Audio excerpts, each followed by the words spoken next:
Check the mic and make sure it sound right, boys.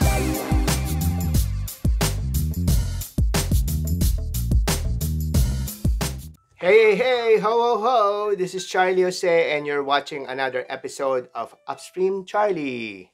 So, today's episode, nakita nyo naman siguro yung title, marunong kayo magbasa, at kung hindi, sasabihin ko sa inyo, ang produkto natin ngayon ay ang TG313.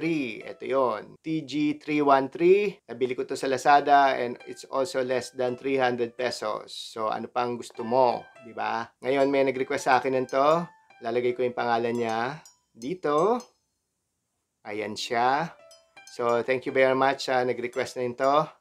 At kasi ang dahilan niya, gusto niya marinig kung okay ba itong tunog na to. Kasi gusto niya akong gumawa ng versus video using yung Go 3, no? Ng JBL Go 3. Kasi magkamukha sila. So basically, parang clone to ng JBL. Pero hindi naman siya kasing level talaga ng JBL. Okay? Huwag tayong umasa na kasing ganda ng JBL kasi ang JBL talaga ay quality. Make sure if you buy JBL, original siya. Okay? So, dito tayo sa TG313. Pakinggan natin kung okay ang tunog niya. Okay? So, listen to the sound test and see you on the other half of this video. Choo-choo-choo! Choo-choo-choo! Testing time! Woohoo!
Bluetooth mode.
Pare ko, kumare ko, tapos na ang ating testing. So, anong sa tingin nyo sa 313, TG313? Okay ba siya? Sa tingin ko, okay siya, no? Sa presyo niya, hindi naman ikaw talo. Hindi siya tunog lata, that's for sure. Hindi katulad dun sa isang tumbler na tinesting natin last time, no? Dalawa pa speaker niya, pero swangit naman. Swangit. Ito, hindi swangit. Okay, hindi nga kasi ganda lang ng JBL na Go 3, pero okay naman ang tunog niya.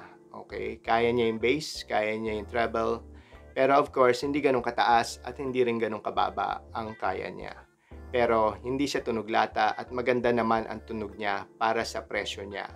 So again, those who are interested in buying this, punta lang kayo sa flagship store ng TNG sa Lazada. Okay? Kung ayaw nyo sa Lazada, di pumunta ka ng Shopee. Diba? Okay, so yun lang masasabi ko. 5-star naman to. It's a buy para sa kanyang intended customers and listeners and buyers. So okay naman siya. Plus yung build quality niya, maganda talaga. 5-star talaga. Malinis, professional.